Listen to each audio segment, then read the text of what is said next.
Matahari di ufuk barat Oklahoma selalu memiliki cara tersendiri untuk pamit. Cahayanya yang jingga kemerahan menyapu ladang-ladang gandum yang luas, menciptakan bayangan panjang yang seolah-olah mengejar siapapun yang berdiri di bawah langit terbukanya. Bagi Aminah, senja kali ini terasa sangat berbeda. Ada sesuatu yang telah bergeser di dalam dadanya, sebuah bongkahan keyakinan yang selama ini tersembunyi di balik tumpukan dogma dan prasangka, kini mulai menampakkan bentuknya yang paling murni. Ia berdiri di balik jendela kaca rumahnya, menatap dunia yang sama, namun dengan sepasang mata yang telah dicuci oleh air mata pencarian yang panjang. Selama bertahun-tahun, Aminah tumbuh sebagai wanita Amerika yang bangga dengan identitasnya. Ia adalah produk dari pendidikan Barat yang mengagungkan logika, kebebasan individu, dan skeptisisme terhadap segala sesuatu yang berbau Timur. Baginya dahulu, agama hanyalah warisan tradisi yang dilakukan tanpa perlu banyak bertanya. Namun, sebuah persinggungan tak sengaja dengan lembaran-lembaran terjemahan Al-Quran telah mengubah segalanya. Awalnya ia membaca kitab itu untuk mencari celah, untuk membuktikan bahwa keyakinan orang-orang dari seberang lautan itu salah. Namun, yang ia temukan justru cermin yang memantulkan keretakan jiwanya sendiri. Langkah pertamanya memasuki dunia Islam bukanlah sebuah lompatan yang gegap gempita. Itu adalah sebuah bisikan halus di tengah malam, sebuah pengakuan jujur di hadapan kesunyian kamar bahwa ia telah menemukan kebenaran. Namun, di Amerika yang saat itu masih memandang Islam dengan penuh kecurigaan, keputusan Aminah adalah sebuah deklarasi perang terhadap norma-norma yang ada di sekelilingnya. Ia tahu bahwa mulai hari ini, ia tidak akan pernah lagi dipandang sebagai Aminah yang normal oleh lingkungan sosialnya, terutama oleh keluarganya yang sangat menjunjung tinggi nilai-nilai konservatif. Hari-hari awal setelah ia mengucapkan syahadat adalah masa-masa penuh penyamaran yang melelahkan. Aminah belajar sholat dengan gerakan yang kaku, mengikuti instruksi dari buku kecil yang ia sembunyikan di bawah bantal. Ia belajar berbisik dalam bahasa Arab yang asing di lidahnya, mencoba meraba makna di setiap sujudnya. Setiap kali dahinya menyentuh lantai kayu kamarnya, ia merasakan sebuah getaran yang tidak pernah ia rasakan di tempat ibadah manapun sebelumnya. Ada rasa pasrah yang total, sebuah penyerahan diri yang membuatnya merasa sangat kecil sekaligus sangat terlindungi. Namun, rahasia secemerlang cahaya matahari tidak akan bisa disembunyikan selamanya di bawah tudung saji. Aminah mulai mengubah cara berpakaiannya. Ia tidak lagi mengenakan pakaian-pakaian pendek yang biasa ia pakai untuk berjalan-jalan di pusat kota. Ia mulai memilih kain yang lebih lebar, warna yang lebih tenang, dan secara perlahan, ia mulai menutupi rambut pirangnya yang selama ini menjadi kebanggaan keluarga. Perubahan fisik ini adalah sinyal pertama yang ditangkap oleh mata tajam ibunya dan tatapan dingin ayahnya. Di meja makan, atmosfer berubah menjadi berat. Suara denting sendok dan garpu yang biasanya diiringi tawa renyah tentang rencana akhir pekan, kini digantikan oleh keheningan yang menyesakan. Keluarga As-Silmi adalah keluarga yang terpandang. Mereka adalah pilar komunitas yang selalu menjaga citra kesempurnaan. Bagi mereka, perbedaan adalah ancaman, dan perubahan mendadak pada diri Aminah adalah sebuah anomali yang harus segera diperbaiki sebelum menjadi aib yang memalukan. Aminah bisa merasakan pandangan mata saudara-saudaranya yang menyelidik. Mereka melihatnya seolah-olah ia sedang mengidap penyakit menular yang belum ditemukan obatnya. Tidak ada yang bertanya secara langsung, namun setiap gerak-gerik Aminah kini menjadi pusat perhatian. Ketika ia menolak untuk mengonsumsi daging babi dalam jamuan makan malam keluarga, ketegangan itu meledak dalam bentuk diam yang lebih menyakitkan daripada bentakan. Ibunya hanya menatap piring Aminah dengan raut wajah yang hancur, seolah-olah penolakan makanan itu adalah penolakan terhadap kasih sayang ibu yang telah membesarkannya. Kesendirian menjadi teman akrab Aminah. Di dalam rumah yang besar itu, ia merasa seperti orang asing yang tersesat di tanah tak bertuan. Ia sering menghabiskan waktu di beranda belakang, menatap bintang-bintang Oklahoma yang bertaburan. Ia merenungkan betapa mahalnya harga sebuah keyakinan. Di negaranya yang mengagungkan kebebasan berpendapat, Ia justru merasa terpenjara oleh ekspektasi orang-orang terdekatnya. Namun, setiap kali keraguan datang menyergap, ia selalu teringat pada ketenangan yang ia dapatkan saat membaca ayat-ayat tentang kesabaran. Ia merasa seolah-olah Tuhan sedang berbicara langsung kepadanya, memintanya untuk teguh meski badai sedang berkumpul di cakrawala. Suatu sore, Aminah memutuskan untuk tidak lagi bersembunyi. Ia mengenakan hijabnya dengan mantap, mematut diri di depan cermin, dan keluar dari kamar untuk menghadapi dunia. Itu adalah momen paling berani sekaligus paling menakutkan dalam hidupnya. Saat ia menuruni tangga, ia melihat ayahnya sedang membaca koran di ruang tengah. Pria tua itu menurunkan korannya perlahan, menatap kain yang melilit kepala putrinya dengan tatapan yang sulit diartikan, antara kemarahan yang tertahan dan ketidakpercayaan yang mendalam. Bagi sang ayah, kain itu bukan sekadar penutup kepala.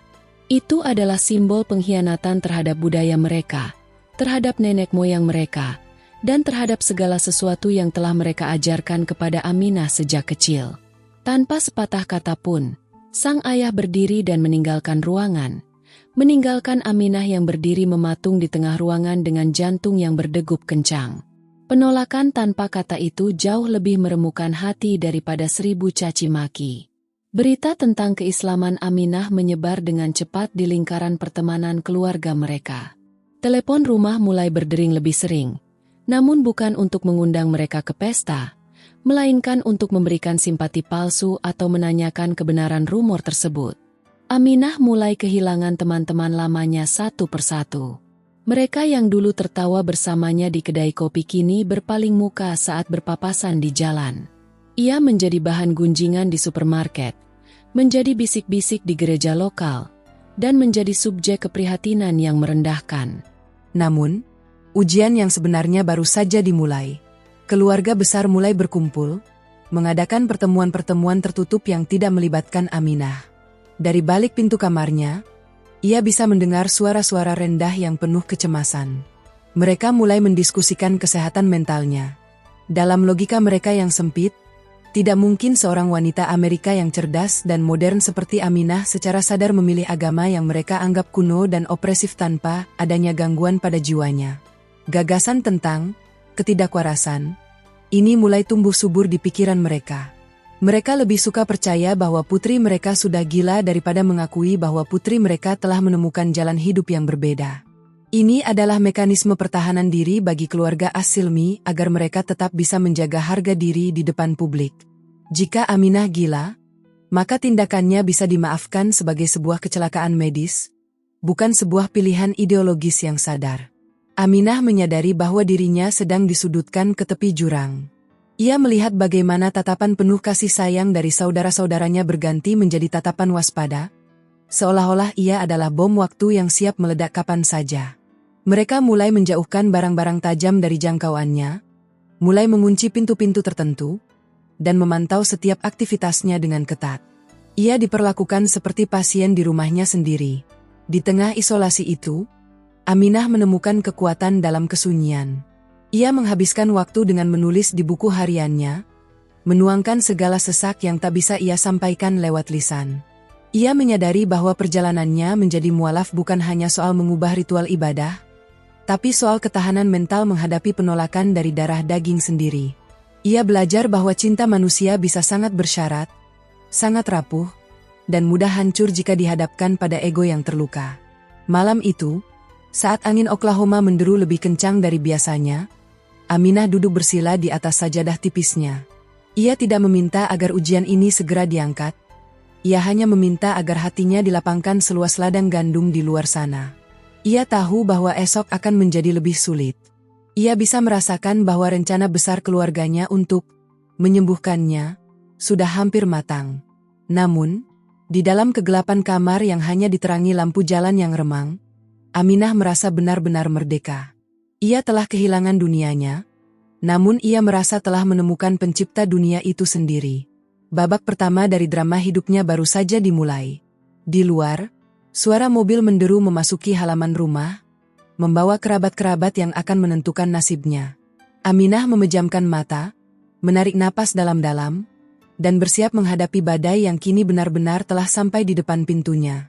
Ia tidak takut, karena ia tahu, setelah malam yang paling gelap, matahari Oklahoma pasti akan terbit kembali, membawa cahaya yang tidak akan pernah bisa dipadamkan oleh kebencian manusia manapun.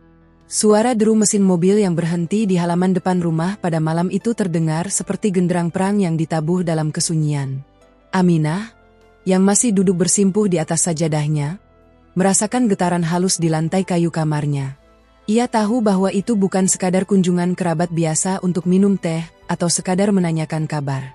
Itu adalah sebuah majelis pengadilan yang dibentuk tanpa pembelaan, sebuah pertemuan keluarga besar yang dipicu oleh kecemasan yang telah berubah menjadi ketakutan kolektif. Dari balik pintu kamarnya yang tertutup rapat, Aminah mendengar langkah-langkah berat menaiki tangga. Suara bisikan-bisikan rendah di lorong terdengar seperti desis ular yang melata di kegelapan. Mereka tidak lagi memanggil namanya dengan nada kasih sayang yang biasa ia dengar sejak kecil.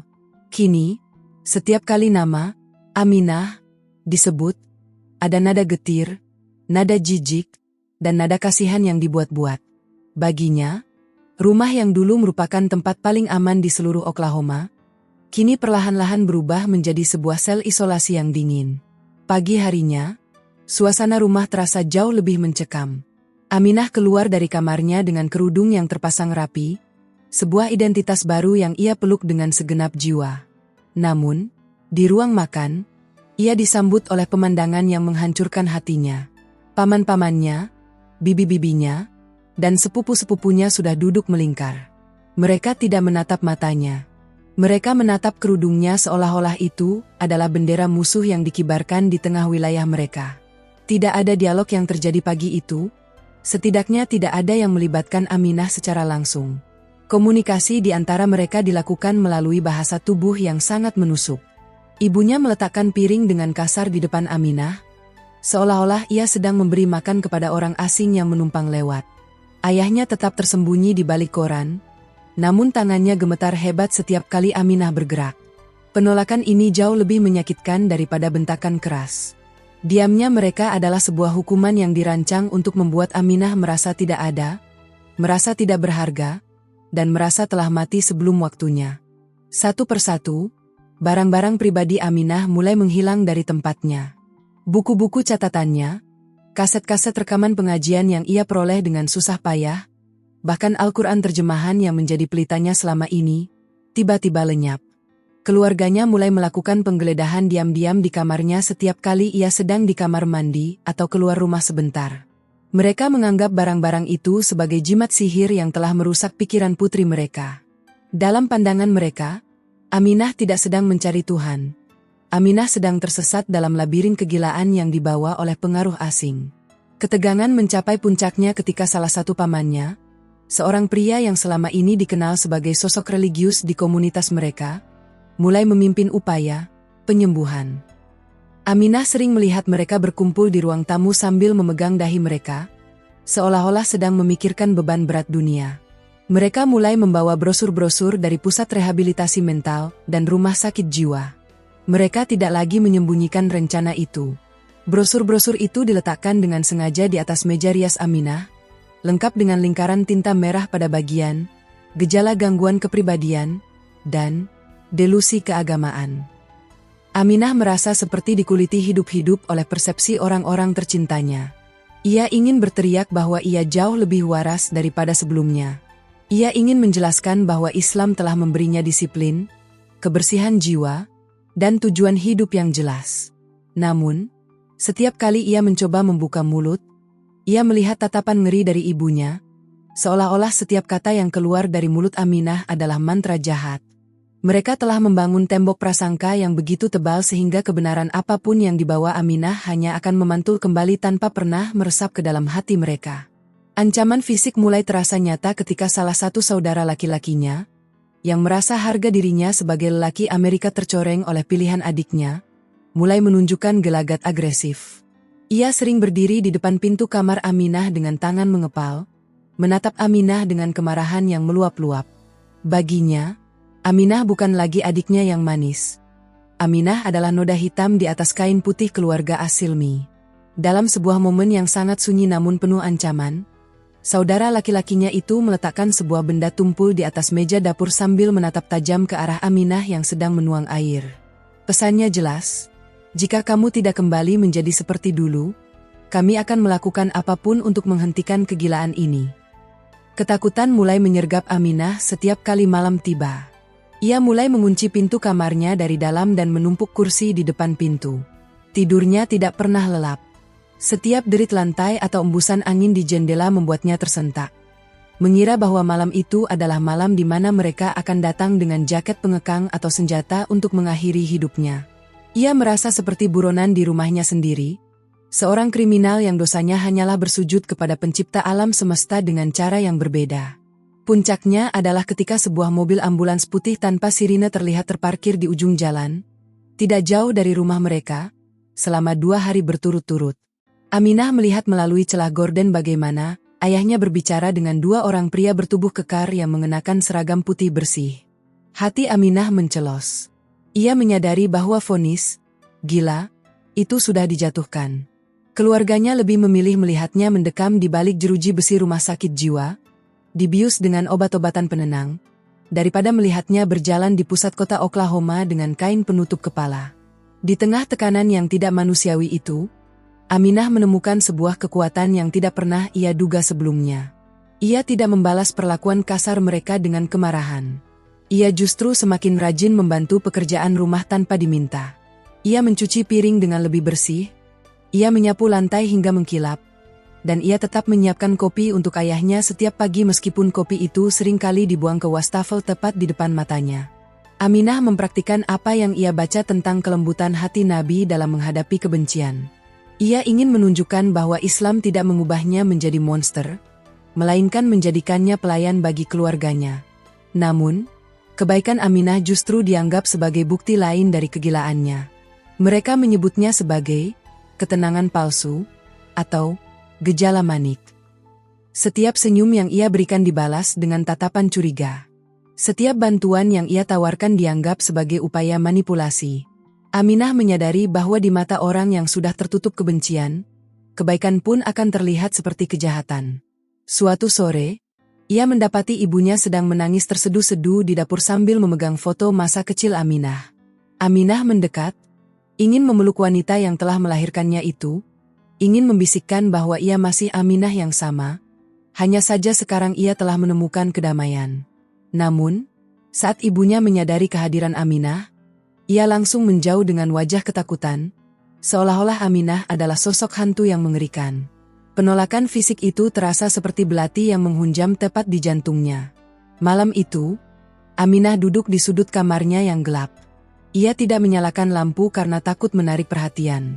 Ia memeluk lututnya sambil terus berzikir, mencari perlindungan pada satu-satunya zat yang tidak akan pernah meninggalkannya. Ia tahu bahwa esok pagi mungkin adalah hari terakhir ia berada di rumah ini sebagai orang bebas.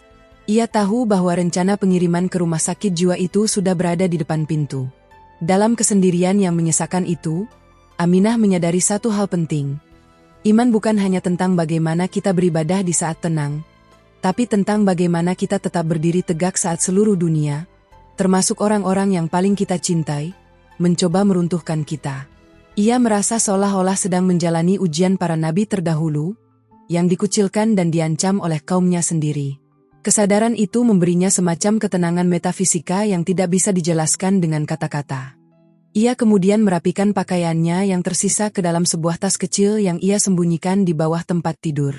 Ia tidak tahu kemana ia akan pergi jika ia berhasil melarikan diri, atau apa yang akan terjadi jika ia tertangkap dan diseret ke rumah sakit jiwa. Yang ia tahu pasti hanyalah ia tidak akan pernah menanggalkan keyakinannya demi kenyamanan duniawi. Ia siap menjadi orang gila di mata dunia, asalkan ia tetap waras di hadapan Tuhannya. Langit Oklahoma di luar jendela tampak sangat kelam tanpa bintang. Angin malam bersiul melalui celah-celah kayu rumah tua itu, membawa aroma tanah kering dan kecemasan yang menggantung di udara. Aminah memejamkan mata, membiarkan satu tetes air mata jatuh di pipinya. Itu adalah air mata perpisahan dengan masa lalunya, perpisahan dengan rumah yang tak lagi terasa seperti rumah, dan sambutan bagi masa depan yang penuh ketidakpastian namun diterangi oleh cahaya iman yang tak akan pernah padam. Ia siap menghadapi apapun yang akan dibawa oleh Fajar esok hari, karena ia tahu, ia tidak pernah benar-benar sendirian di ruang yang menghakimi ini. Malam itu, kegelapan di Oklahoma terasa lebih pekat, seolah-olah langit sengaja menumpahkan seluruh tintanya untuk menyembunyikan apa yang sedang terjadi di dalam rumah keluarga As-Silmi. Aminah meringkuk di sudut kamarnya, memeluk sebuah tas kecil berisi pakaian dan beberapa lembar catatan doa. Di luar pintu, ia tidak lagi mendengar bisikan-bisikan cemas yang penuh keraguan. Suara-suara itu kini telah berganti menjadi derap langkah yang pasti dan berat. Ia bisa merasakan bahwa konsensus telah dicapai. Keluarganya telah sepakat bahwa Aminah yang mereka kenal sudah mati, dan sosok yang ada di dalam kamar ini adalah orang asing yang harus diselamatkan dengan cara apapun. Udara di dalam kamar terasa menipis. Aminah bisa mencium aroma kayu tua rumahnya bercampur dengan bau keringat dingin yang muncul dari tubuhnya sendiri. Ketakutan adalah reaksi manusiawi, namun di balik ketakutan itu, ada sebuah ketenangan aneh yang merayap masuk ke dalam sukmanya. Ia teringat pada kisah-kisah yang ia baca tentang para pendahulu yang diuji dengan api dan pedang karena sebuah keyakinan. Dahulu, ia menganggap kisah itu sebagai legenda kuno yang jauh, namun malam ini, ia menyadari bahwa sejarah sedang mengulang dirinya sendiri di pinggiran kota Amerika yang modern. Tiba-tiba, suara benturan keras menghantam pintu kamarnya. Itu bukan ketukan ramah seorang ibu yang ingin mengucapkan selamat malam. Itu adalah hantaman bahu yang mencoba mendobrak kayu ek yang selama ini menjadi pelindung privasi Aminah. Jantungnya berdegup kencang, seolah-olah ingin melompat keluar dari dadanya. Aminah bangkit, berdiri di tengah ruangan dengan tangan gemetar yang saling bertaut. Ia tidak mencari senjata untuk membela diri. Ia hanya menatap pintu itu dengan pandangan yang pasrah namun teguh. Pintu itu akhirnya menyerah. Kayunya retak, dan sosok saudara laki-lakinya muncul di ambang pintu dengan wajah yang merah padam karena kemarahan yang sudah mengerak. Di belakangnya, ayahnya berdiri dengan tatapan kosong, sementara ibunya terisak di lorong yang gelap. Tidak ada kata-kata yang keluar. Saudara laki-lakinya memegang sebuah benda tumpul, sebuah tongkat besi yang biasa digunakan untuk memperbaiki mesin di garasi. Di matanya, Aminah tidak lagi melihat sosok kakak yang dulu sering mengajaknya bermain di padang rumput. Ia hanya melihat seorang algojo yang merasa sedang menjalankan tugas suci demi kehormatan keluarga. Aminah menutup matanya rapat-rapat saat saudara laki-lakinya melangkah maju. Ia merasakan embusan angin dari ayunan tangan yang penuh amarah. Namun, hantaman itu tidak mendarat di tubuhnya. Suara denting besi yang menghantam lantai kayu tepat di samping kakinya menciptakan getaran yang memekakkan telinga. Saudaranya itu berteriak tanpa suara, sebuah erangan frustrasi karena melihat Aminah yang hanya diam, tidak melawan, dan tidak memohon ampun. Kebungkaman Aminah justru menjadi senjata yang paling mematikan bagi ego mereka yang terluka. Situasi berubah menjadi kekacauan yang dingin. Mereka mulai menyeret Aminah keluar dari kamar. Aminah membiarkan tubuhnya lemas, membiarkan dirinya ditarik melewati lorong-lorong rumah yang penuh kenangan masa kecil. Ia melihat foto-foto keluarga di dinding yang seolah-olah ikut menatapnya dengan rasa benci. Di ruang tamu, dua pria berseragam putih yang ia lihat di ujung jalan tadi sudah menunggu. Mereka membawa sebuah tandu dan jaket pengekang yang talinya menjuntai seperti ular-ular kecil yang lapar. Proses pemaksaan itu berlangsung dengan sangat cepat namun terasa seperti keabadian bagi Aminah. Ia tidak berteriak. Ia tahu bahwa teriakan hanya akan memperkuat argumen mereka bahwa ia memang sedang mengalami histeria mental. Ia hanya terus menggerakkan bibirnya secara perlahan, melafalkan asma-asma Allah yang telah menjadi jangkar bagi jiwanya yang sedang diombang-ambingkan badai. Saat tangannya mulai diikat dan tubuhnya diletakkan di atas tandu dingin, Aminah menatap langit-langit rumahnya untuk terakhir kali. Ia melihat noda air di plafon yang membentuk pola abstrak, dan ia tersenyum tipis. Ia merasa bebas justru di saat fisiknya sedang dibelenggu. Mobil ambulans itu melaju membelah malam. Di dalamnya, Aminah dikelilingi oleh peralatan medis dan dua penjaga yang menatapnya dengan waspada, seolah-olah ia bisa meledak kapan saja. Ia dibawa menuju sebuah kompleks bangunan bata merah di pinggiran kota, sebuah tempat yang dikenal masyarakat sebagai perhentian terakhir bagi mereka yang jiwanya telah pecah. Rumah sakit jiwa. Baginya, ini adalah ujian tingkat lanjut. Jika di rumah ia menghadapi kebencian keluarga, di sini ia akan menghadapi stigmatisasi medis yang sistematis. Sesampainya di sana, Aminah dimasukkan ke dalam sebuah ruangan kecil dengan dinding putih bersih yang tanpa celah. Tidak ada jendela, hanya sebuah lubang kecil di pintu untuk mengawasi. Ia diberikan pakaian rumah sakit yang longgar dan kasar. Di tempat ini, waktu seolah berhenti berputar. Tidak ada matahari yang menandai pergantian siang dan malam. Hanya lampu neon yang berkedip dengan bunyi dengung yang konsisten, mencoba menghancurkan kewarasan siapapun yang berada di dalamnya. Para dokter dan perawat datang silih berganti. Mereka membawa papan klip dan memberikan pertanyaan-pertanyaan yang menjebak. Mereka menanyakan tentang suara-suara yang mungkin didengar Aminah, tentang penglihatan yang mungkin ia alami, dan tentang mengapa ia merasa perlu menutupi identitasnya dengan kain. Aminah menjawab setiap pertanyaan dengan tenang, menggunakan logika yang jernih, dan bahasa yang sopan. Ia menyadari bahwa di tempat ini, emosi adalah musuh.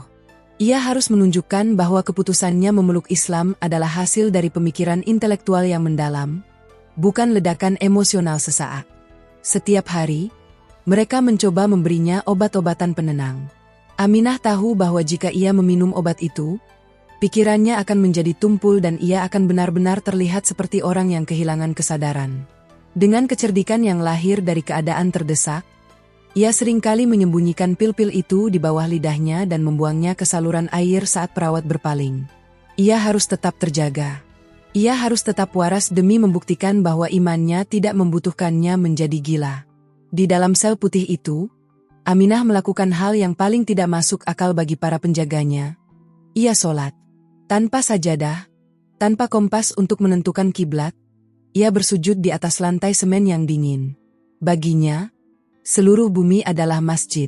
Saat ia bersujud, dinding-dinding putih rumah sakit jiwa itu seolah-olah menghilang, digantikan oleh hamparan luas rahmat Tuhan yang tak terbatas. Ia tidak lagi merasa berada di penjara.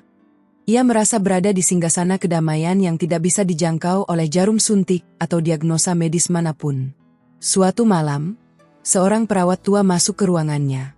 Perawat itu telah mengamati Aminah selama beberapa hari. Ia melihat bagaimana wanita muda ini tetap tenang di tengah pasien-pasien lain yang berteriak dan menghantamkan kepala ke dinding. Ia melihat bagaimana Aminah selalu merapikan tempat tidurnya dan menyapa setiap orang dengan senyum yang tulus meskipun tidak pernah dibalas. Perawat itu meletakkan nampan makanan dan berhenti sejenak, menatap mata Aminah yang jernih dan penuh cahaya. Dalam keheningan itu, ada sebuah pengakuan tanpa kata bahwa perawat itu mulai meragukan alasan mengapa Aminah berada di sini. Aminah menyadari bahwa perlawanan terbaiknya bukanlah dengan cara memberontak, melainkan dengan cara menjadi manusia yang paling baik di tempat yang paling buruk. Ia mulai membantu membersihkan ruang makan. Ia mendengarkan keluh kesah pasien lain yang benar-benar menderita, dan ia menunjukkan empati yang luar biasa. Perlahan-lahan, suasana di bangsal itu mulai berubah. Kehadiran Aminah seperti oase di tengah padang pasir yang tandus. Namun, di luar sana, keluarganya masih bergelut dengan rasa malu dan dendam. Ayahnya sering datang berkunjung, namun ia hanya berdiri di balik kaca tebal ruang kunjungan, menolak untuk berbicara. Ia hanya menatap putrinya dengan pandangan yang penuh kebencian, seolah-olah ia sedang menatap sebuah kegagalan besar dalam hidupnya. Aminah hanya bisa menempelkan telapak tangannya di kaca, mencoba menyalurkan kasih sayang yang tak tersampaikan. Ia tahu bahwa tembok di hati ayahnya jauh lebih keras daripada tembok rumah sakit jiwa ini. Minggu-minggu berlalu, dan tim medis mulai kebingungan. Semua tes psikologis menunjukkan bahwa Aminah adalah individu yang sangat stabil, cerdas, dan memiliki kesadaran diri yang tinggi. Tidak ada tanda-tanda skizofrenia, delusi, atau gangguan kepribadian lainnya. Mereka mulai menyadari bahwa penahanan Aminah adalah sebuah kesalahan administratif yang dipicu oleh tekanan keluarga yang subjektif. Tekanan mulai berbalik kepada keluarga As-Silmi. Rumah sakit tidak bisa lagi menahan seseorang yang secara medis terbukti waras hanya karena perbedaan keyakinan. Hari pembebasan itu akhirnya tiba. Aminah diberikan kembali pakaian lamanya, yang kini terasa sangat asing, dan tas kecilnya.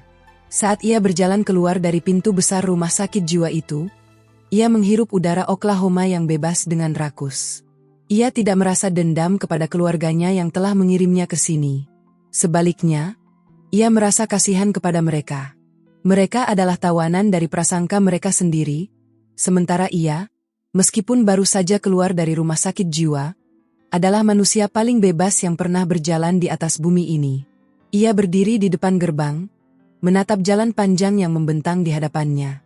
Ia tidak tahu apakah ia akan diterima kembali di rumah, atau apakah ia harus memulai hidup baru dari nol sebagai seorang gelandangan. Namun, Aminah tidak takut. Pengalaman di rumah sakit jiwa telah menguatkan otot-otot imannya. Ia telah melewati ambang maut dan keheningan, dan ia keluar sebagai pemenang. Ia berjalan maju dengan langkah yang pasti, membawa cahaya Islam yang kini menyala lebih terang di dalam dadanya, siap untuk menghadapi babak selanjutnya dari perjuangan panjangnya. Langkah kaki Aminah saat meninggalkan gerbang rumah sakit jiwa terasa ringan, namun hatinya membawa beban yang cukup besar. Ia kembali ke rumah keluarga Asilmi bukan sebagai seorang pemenang yang ingin membusungkan dada, melainkan sebagai seorang pengemis kedamaian. Ia tahu bahwa kepulangannya tidak akan disambut dengan pelukan hangat atau tangisan rindu. Benar saja, saat ia melangkah menaiki tangga teras rumahnya, suasana sunyi yang mencekam kembali menyambutnya. Pintu depan tidak dikunci, namun udara di dalam rumah itu terasa lebih dingin daripada sel putih yang baru saja ia tinggalkan. Aminah masuk ke dalam rumah dengan langkah yang sangat hati-hati, seolah-olah ia sedang berjalan di atas lapisan es tipis yang bisa pecah kapan saja. Ia melihat ibunya sedang duduk di ruang tengah, membelakangi pintu. Bahu wanita tua itu tampak merosot. Beban malu dan kesedihan tampaknya telah menggerogoti kesehatannya. Aminah tidak mencoba mendekat untuk memeluk atau memohon maaf. Ia menyadari bahwa di mata ibunya, ia masih merupakan sosok asing yang membawa aib. Tanpa sepatah kata pun, Aminah langsung menuju dapur, meletakkan tas kecilnya, dan mulai menyingsingkan lengan baju. Senjata yang dipilih Aminah untuk menghadapi kebencian keluarganya bukanlah perdebatan teologis yang rumit. Ia tidak mencoba menyodorkan ayat-ayat atau menjelaskan panjang lebar tentang kebenaran yang ia temukan. Ia memilih sebuah senjata yang jauh lebih tajam dan sulit untuk ditangkis, kesabaran yang aktif. Ia mulai membersihkan dapur yang tampak terbengkalai selama ia pergi. Ia mencuci tumpukan piring kotor, mengelap meja hingga mengkilap, dan mulai memasak aroma sup jagung yang merupakan kesukaan ayahnya. Ia melakukan semuanya dalam keheningan yang khusyuk, seolah-olah setiap gerakan tangannya adalah bentuk zikir yang nyata. Sore itu, ketika ayahnya pulang dari ladang, pria tua itu terpaku di ambang pintu dapur. Ia melihat Aminah sedang menyajikan makanan di atas meja dengan gerakan yang anggun dan tenang. Tidak ada gurat kemarahan di wajah Aminah, tidak ada tuntutan atas perlakuan kejam yang ia terima di rumah sakit jiwa. Ayahnya menatap piring sup yang masih mengepulkan uap panas itu dengan pandangan yang sulit diartikan. Ada pertarungan hebat di dalam batin pria itu antara ego seorang kepala keluarga yang merasa dikhianati dan naluri seorang ayah yang merindukan perhatian putrinya. Namun, kesombongan masih memenangkan pertempuran itu. Ayahnya berbalik pergi tanpa menyentuh makanan tersebut. Aminah tidak berkecil hati. Ia membawa piring itu kembali ke dapur, menutupnya dengan rapat, dan menyimpannya untuk esok hari. Ia mengulangi rutinitas yang sama setiap hari. Ia bangun sebelum fajar menyingsing, melakukan sholat di kegelapan kamarnya, lalu keluar untuk memastikan rumah dalam keadaan bersih dan sarapan sudah tersedia di meja. Ia menjadi bayangan yang melayani di dalam rumah itu.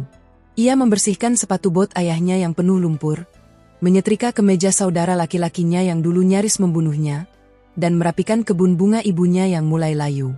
Keajaiban kesabaran mulai bekerja secara perlahan, seperti tetesan air yang melubangi batu karang. Saudara laki-lakinya, yang awalnya selalu menatap Aminah dengan penuh ancaman, mulai merasa risih. Ia tidak bisa menemukan alasan untuk marah ketika setiap kali ia pulang. Kamarnya sudah rapi dan pakaian bersihnya sudah tertata di lemari. Ia mencoba memprovokasi Aminah dengan kata-kata kasar atau dengan sengaja mengotori lantai yang baru saja disapu. Namun Aminah hanya tersenyum tipis dan membersihkannya kembali tanpa mengeluh. Kebenaran yang ditunjukkan lewat perbuatan ternyata jauh lebih sulit untuk dilawan daripada kata-kata. Minggu demi minggu berlalu, dan dinding isolasi di rumah itu mulai retak. Ibunya adalah orang pertama yang pertahanannya runtuh. Suatu siang, saat Aminah sedang membantu menyiram tanaman di halaman belakang, ibunya mendekat dan berdiri di sampingnya. Mereka tidak berbicara, Namun ibunya membiarkan Aminah mengambil alih selang air yang berat itu. Ada sebuah pengakuan tanpa kata bahwa kehadiran Aminah membawa kenyamanan yang selama ini hilang. Ibunya mulai memperhatikan bahwa Aminah yang sekarang jauh lebih berbakti, lebih lembut, dan lebih jujur daripada Aminah yang dulu. Islam, yang mereka takuti sebagai ideologi kekerasan, justru melahirkan seorang putri yang begitu penuh kasih sayang. Aminah juga mulai membawa perubahan kecil dalam lingkungan sosialnya. Ia tidak lagi mengurung diri. Ia mulai keluar rumah dengan hijabnya yang rapi, menyapa tetangga yang dulu menghujatnya dengan sopan. Jika ada tetangga yang sakit, ia akan mengantarkan sup buatannya. Jika ada anak kecil yang terjatuh di taman, ia adalah orang pertama yang berlari untuk menolong.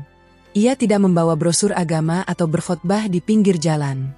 Ia membiarkan akhlaknya yang berbicara.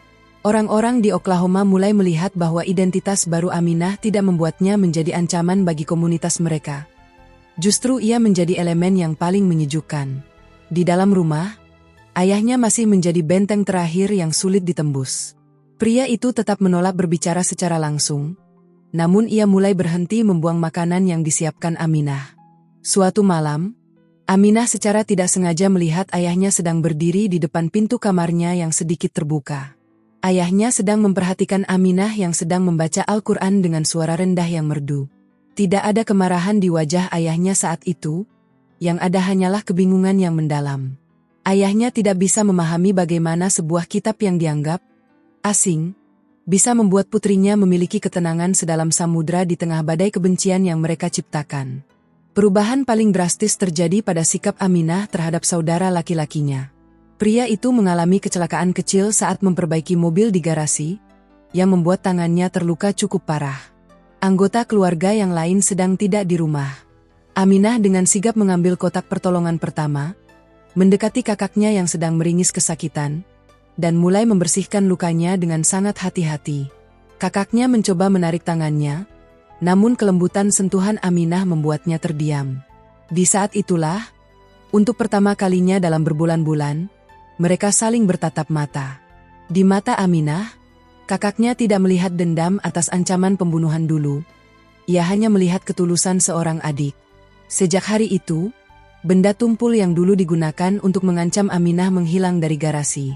Aminah menyadari bahwa Islam adalah agama yang indah bukan karena retorikanya, melainkan karena transformasinya terhadap karakter manusia. Ia teringat pada sebuah prinsip yang ia pelajari, bahwa dakwah yang paling efektif adalah dakwah melalui teladan. Ia terus konsisten. Ia tidak pernah meninggalkan syaratnya, namun ia juga tidak pernah melalaikan tugasnya sebagai anggota keluarga. Ia menunjukkan bahwa imannya justru memperkuat ikatannya dengan orang tua, bukan memutuskannya. Ia menjadi bukti hidup bahwa seorang mualaf tidak sedang meninggalkan keluarganya, melainkan sedang membawa cahaya baru ke dalam rumah tersebut.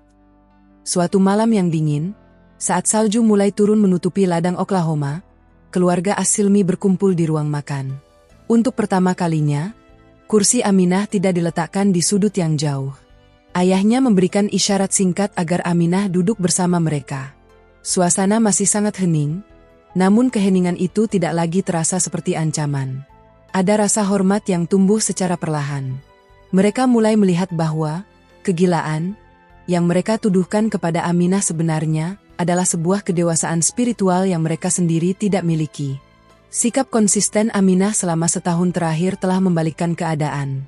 Rumah sakit jiwa yang dulu dianggap sebagai solusi, kini menjadi kenangan pahit yang membuat keluarga itu merasa malu atas tindakan mereka sendiri. Mereka mulai menyadari bahwa Aminah adalah satu-satunya orang di rumah itu yang tidak pernah kehilangan kendali diri, bahkan saat mereka semua mencoba menghancurkannya. Kesabaran Aminah telah menjadi cermin yang memaksa mereka melihat keburukan hati mereka sendiri. Musim berganti di Oklahoma, membawa aroma tanah basah dan bunga liar yang mulai bermekaran di sepanjang pagar pembatas ladang keluarga As-Silmi. Bagi Aminah, perubahan musim ini bukan sekadar siklus alam, melainkan simbol dari perubahan besar yang telah terjadi di dalam rumahnya. Tembok es yang dulu membeku di antara dirinya dan orang-orang yang paling ia cintai kini telah mencair, menyisakan aliran air yang tenang dan menyejukkan. Senjata kesabaran yang ia asah selama bertahun-tahun melalui sujud dan pengabdian tanpa suara akhirnya membuahkan hasil yang melampaui segala dugaannya. Segalanya bermula dari sebuah pengamatan yang tenang. Selama berbulan-bulan, ibunya diam-diam memperhatikan setiap detail kehidupan Aminah. Sang ibu melihat bagaimana putrinya bangun di sepertiga malam, saat seluruh dunia masih terlelap, untuk berbisik kepada penciptanya. Ia melihat bagaimana Aminah tidak pernah lagi menyimpan dendam, bahkan kepada saudara laki-lakinya yang dulu pernah mengangkat besi untuk mengancam nyawanya. Sang ibu mulai menyadari bahwa Islam yang dipraktikkan Aminah bukanlah sebuah ideologi politik atau gerakan radikal yang menakutkan, melainkan sebuah jalan hidup yang menekankan pada kebersihan hati, kejujuran, dan penghormatan yang luar biasa kepada orang tua. Suatu pagi, saat matahari baru saja mengintip di balik cakrawala, Aminah mendapati ibunya sudah berada di dapur. Namun, kali ini sang ibu tidak sedang memasak. Wanita tua itu sedang memegang terjemahan Al-Quran milik Aminah yang dulu pernah ia buang ke tempat sampah, namun diam-diam ia ambil kembali. Ibunya menatap lembaran-lembaran itu dengan penuh rasa ingin tahu. Tidak ada kemarahan di matanya, hanya ada pencarian yang tulus. Aminah tidak lantas menceramahi ibunya. Ia hanya mendekat, meletakkan tangan di bahu ibunya, dan memberikan senyum yang paling hangat. Itu adalah momen pengakuan pertama bahwa benteng pertahanan keluarga As-Silmi telah runtuh sepenuhnya. Perubahan pada sang ibu menjadi katalis bagi anggota keluarga yang lain.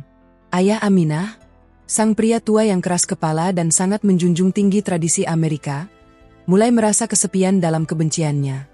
Ia melihat istrinya mulai berubah menjadi lebih tenang dan sering bertanya tentang makna-makna ayat yang dibaca Aminah.